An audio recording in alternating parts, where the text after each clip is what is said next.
All right, welcome to Survive to Thrive, everybody.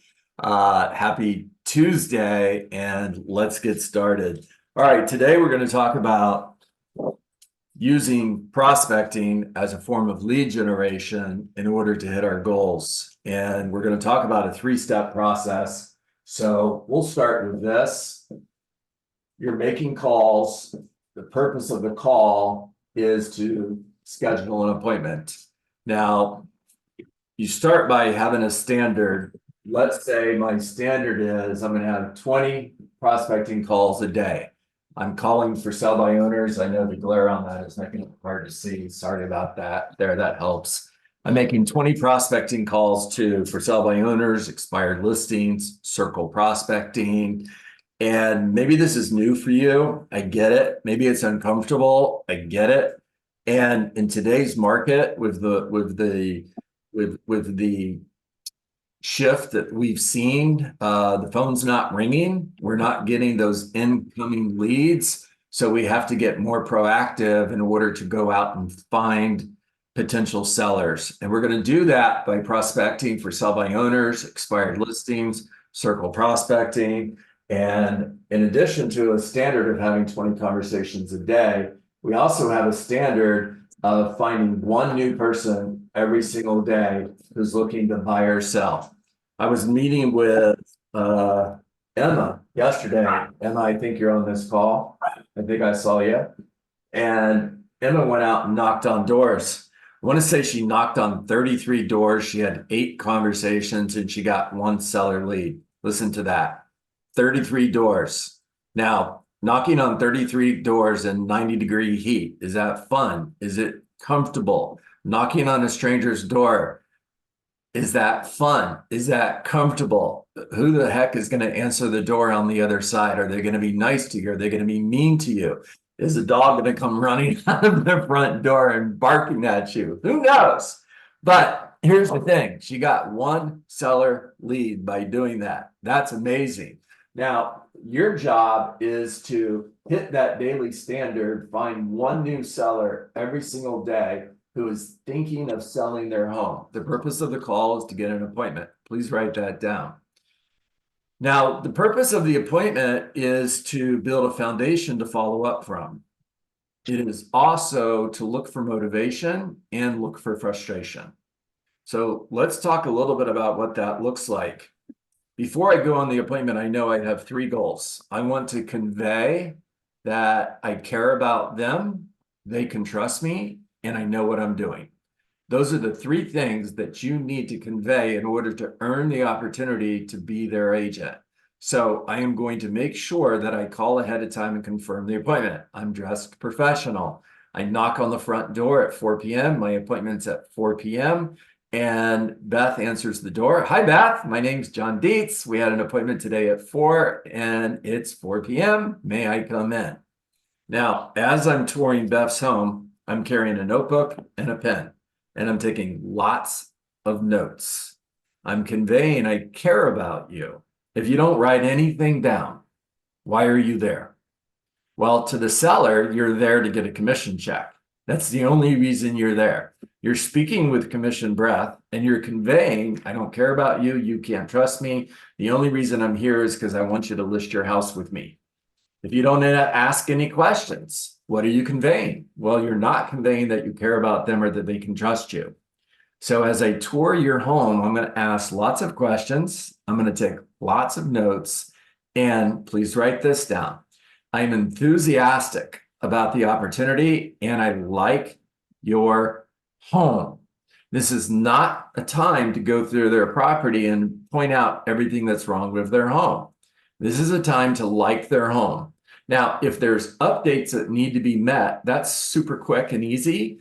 All you have to do is, Daphne, as we're touring your home, if you would please point out the updates that you've made to your home in the last couple of years. And also, it would be really helpful if you also pointed out the updates that you would make next if you weren't selling.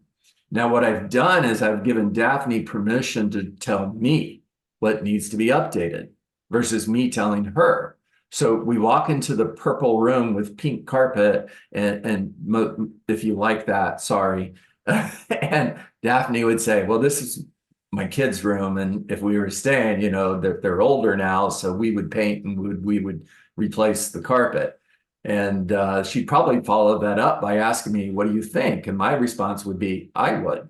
That's it. If a seller asks you, what do you think about a minor improvement? Not, I was thinking of gutting my kitchen and putting in a brand new $100,000 kitchen. Your response is not, I would. They're getting ready to put the house on the market. That would be a terrible idea.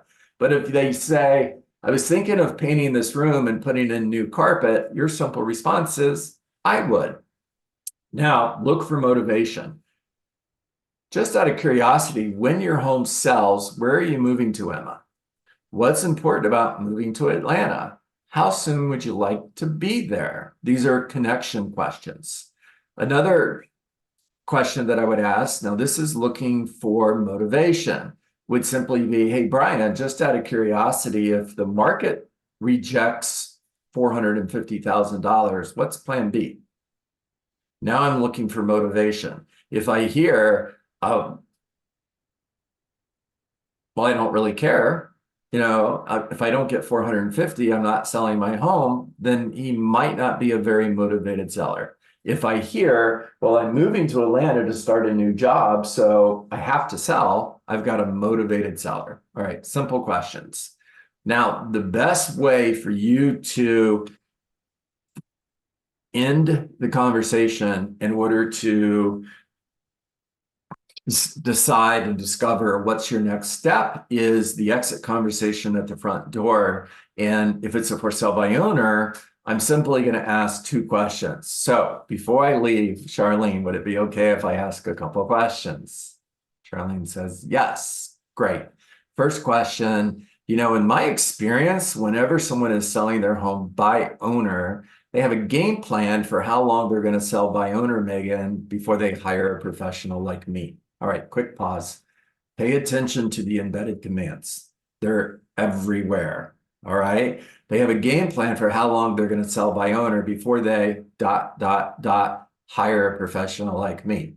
That's the embedded command. Okay, so they have a game plan for how long they're going to sell by owner before they hire a professional like me. Just out of curiosity, Megan, what's your game plan? Now, don't be surprised. And I asked this hundreds of times, if not thousands of times. Don't be surprised if you hear, I'm putting it on the market Monday. I have an open house this weekend. If it doesn't sell, I'm going to list it with an agent Monday, or another week, or a month. And sometimes you're going to hear, I'm never going to list it. Your response to that is simply, okay, next question. But if you hear, I'm putting it on the market on Monday, I'm going to hire a real estate agent on Monday, schedule the appointment. If I could show you how I could sell your home for more money in less time, would you be interested in seeing how I could do that? Okay, so the next question that I'd love to ask Crystal before I leave is, again, and in my experience, when someone is selling their home by owner, they're doing so in order to save on the fee. Is that the reason you're selling your home by owner? And of course, their answer is going to be yes. So, Belly, when I scheduled the appointment, you mentioned that if a real estate agent like me were a buyer, you would pay them 3%. All right, it's just filling in the blanks here. Okay, nobody sue me, but you would pay them 3%. So is that correct? Yes. Cool. So the difference between selling your home by owner and working with a professional like me is just 3%. It's not 6%. Is that correct? Now, Floyd Wickman would call that dropping a bomb and walking away. I can just let that lay there and they'll think about it later and call me, I was thinking about what you said actually makes sense. Just out of curiosity, what would you do to sell my home? That's an invitation for you to do what? Schedule the listing appointment. All right, the third step here, and this is critically important. We're going to slow down a little bit on this model. So everything to the left of this line is lead generation. All right, this is lead generation. You schedule the appointment, and the next step here is this giant middle space in the middle. That's follow-up. Now, it's a giant space because we don't know how long this is going to be. It might be a week, it might be several months. And this line represents when they get serious about selling their home. Now, my system for follow-up is I'm always going to call the next day. Day number one. I'm going to call the very next day. And John Dietz, following up as promised, two reasons for my call today. Number one, Clarissa, I want to thank you for the opportunity to see your home. You have a beautiful home, and I'm positive it'll sell. And secondly, I wanted to see if you had any questions for me. That's it. That's the entire call. Now, the second week, I'm going to call again, and then on week 3 and on week 4. So I've called 4 times in the first month.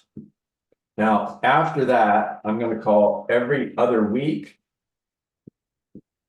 for the next month. And then after that, it's once a month until we get to this spot right here. Now, you may, during this process, hear a lot of things that would make the average real estate agent stop calling. But remember, you're not the average real estate agent because you persist without exception. So if I hear I've already got a real estate agent, if I ever listed my house, I'm going to hire them. My response is, awesome, talk to you in a week. If I hear, you know, if I ever listed my home, I'm gonna do one of those flat fee things where I could just put it on the MLS for a couple $100. My response is, cool, talk to you in a week. I'm only paying 3%. Cool, talk to you in a week. I'll hire anybody but you, Crystal. Cool, talk to you in a week. Don't ever call me again. I'm not listing my home with you. Awesome, talk to you in a week. All right, I'm exaggerating here just a little bit because I want you to get the point. The point is that you have to reject rejection. No is not a word that lives in your vocabulary. No simply means not yet. Now, this next part is super important. Please write it down. People will never change their mind, but they will make a new decision based on new information. So if you're hearing no, it's simply because they don't have the right information. Now, how do you convey new information? By asking questions. Questions like, just out of curiosity, Crystal, what does a really good buyer look like to you? Can I share with you what a really good buyer looks like to me? Hey, you know, if we went fishing and we hung our bait 3 feet above the water, how many fish are we going to catch? Can I share with you what supply and demand is in the local market and how that affects the sale of your home? Just out of curiosity, do you know how many buyers are buying a home every 30 days in your price range and in your location? Do you know how many homes that you're competing against? Now, in order to sell your home, you've got to beat the competition. And if you're not attracting the best buyers and you're priced above the market, are you going to beat the competition? What's your holding cost? In other words, how much money are you spending every 30 days that your home doesn't sell?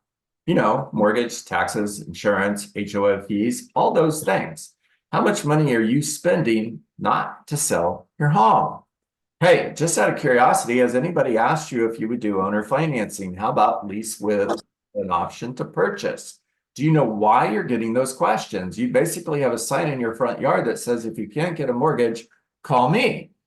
Because if a buyer is looking to buy a home, the first thing a good real estate agent is going to ask is, are you paying cash or will you be getting a loan? And their answer is, I'm getting a loan. Have you been pre-approved?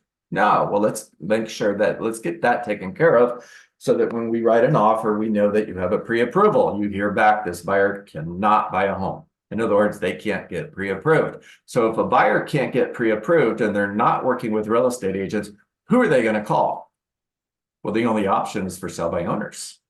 So you have a sign in your front yard that says, if you can't get a mortgage, call me.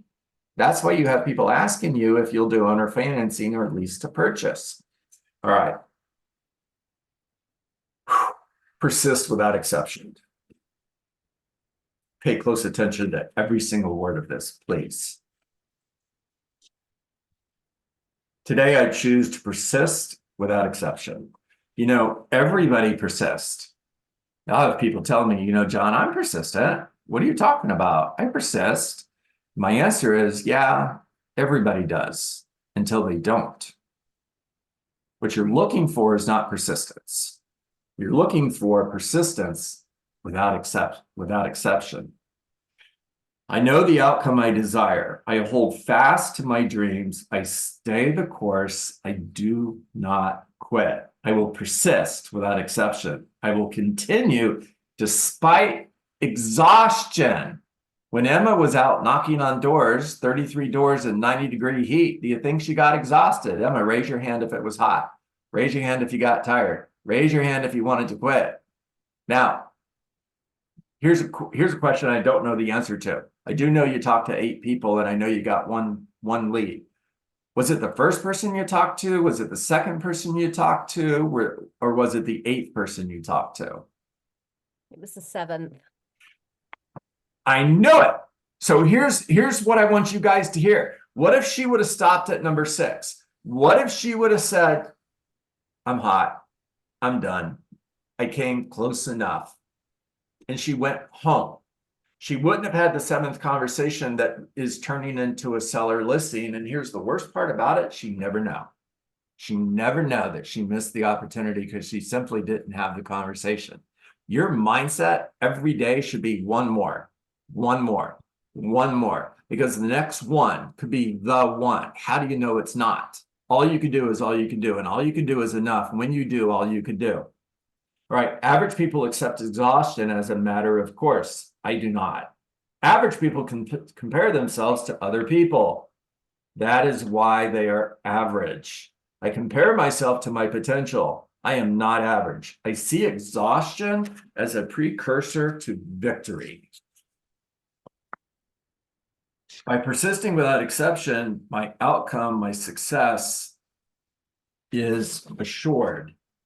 To achieve the results I desire, it is not even necessary, pay attention to this, this is super important, it is not even necessary that I enjoy the process. It is only important that I continue the process with my eyes on the outcome.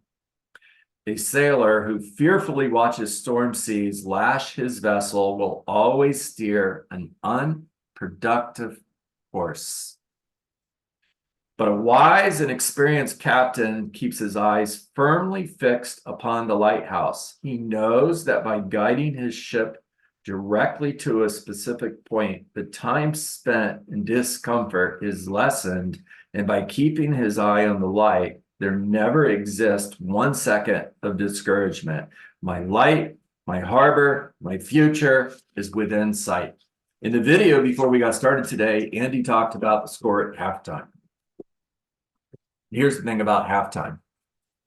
There is nothing in life less important than the score at halftime.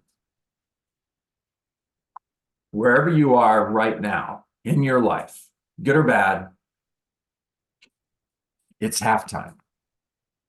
Now, how do I know it's halftime? Because you're here, because you're breathing. And no matter how hard things have been up until this point, you've got your ass kicked. There's a second half for you to go out and live and help, contribute, change lives. It's your proof of hope. Your proof of hope is that you're breathing, and the second half of your life is still in front of you. So no matter where you are, it doesn't matter. It's just halftime. Go out in the second half and just kick ass. All right, guys, talk to me.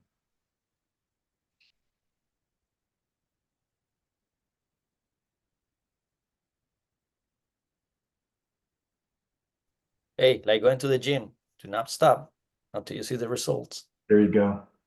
There you go, Belly. By going to the gym and not stopping until you see the results, the key to that is focus on the activity, not the result. Don't get on the scale at the end of your workout and go, screw this, I haven't lost a pound, I quit. Focus on the activities, not the results. Clarissa.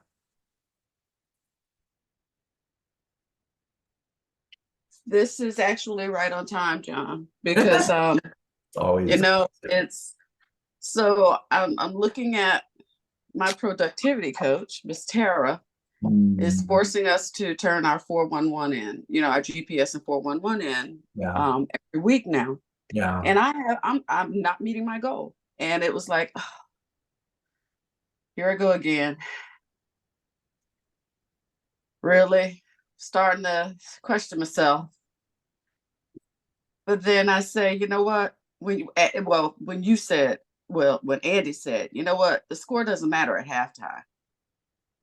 It really doesn't matter where I am right now. But if I really want this thing, I'm gonna have to just put my head down and do the activities that I know I'm supposed to do. Yeah. And don't allow fear or anxiety to continue to hold me back. Yeah. Andy Andrews was so needed and so necessary for me this morning. Yeah. There you go, my friend. If you're comfortable where you are, that means you're not doing nothing new. You have to be comfortable to keep moving and learning stuff. So There you go. Good stuff. Hey, Daphne, where'd you go? Oh, there you are. 4:30 work today? Yep. Okay, I'll send you a Zoom link. Thank you for that. Thanks. All right. Anybody else have anything they want to share? Yesterday, I have not been hitting my standards. And yesterday, I made calls. And first person I talked to, I got a yes. And then, I'm like, this is going great. And then it took about another 17 or 18 dials to get another yes. And you just wonder when that next one's coming. That next one's coming. You just keep going, oh God, how long is this going to take? And then, it took another hour to get a third yes. I mean, that was my standard, 3 yeses.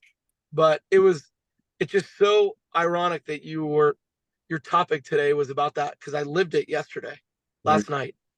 And I didn't leave till 7:30, 7:45 till I hit my standard. Love it. Brian, I'm proud of you, man.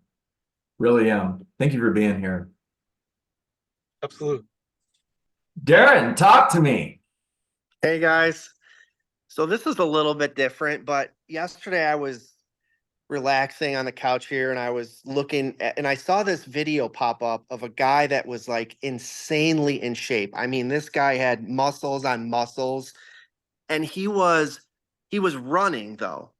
And it was like a slow motion run where you could see he was running like his heart out, but his muscles were flexing and he was just running.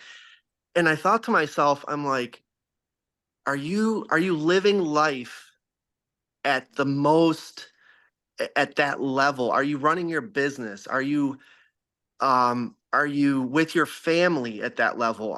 Or are you kind of just like putzing along? And I want to try to convey this to my team. It's like, hey, I want you guys to visualize, I want you to look at this guy running, and I want you to think about the effort and that he's putting into it. And then I want you to visualize your business, and I want you to visualize the speed that you're going at. Are you going all out? Are you running at this pace? Are you giving it everything you got? Or are you kind of just putzing along? And then if that's your pace, then that really is going to dictate your results, because they always seem very confused about the results, and like maybe they're not at the right brokerage, or they don't have the right team lead, or those are the things that they go back to. But really, I have to turn it around and say, look in the mirror, and here's how you need to be running, and here's how do you see yourself.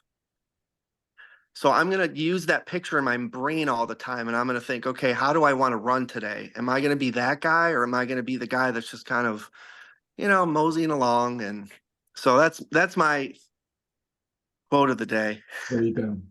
Darren, I appreciate that. So I'll go back to something I said really quick, and maybe you didn't catch it. Not Darren, everybody here.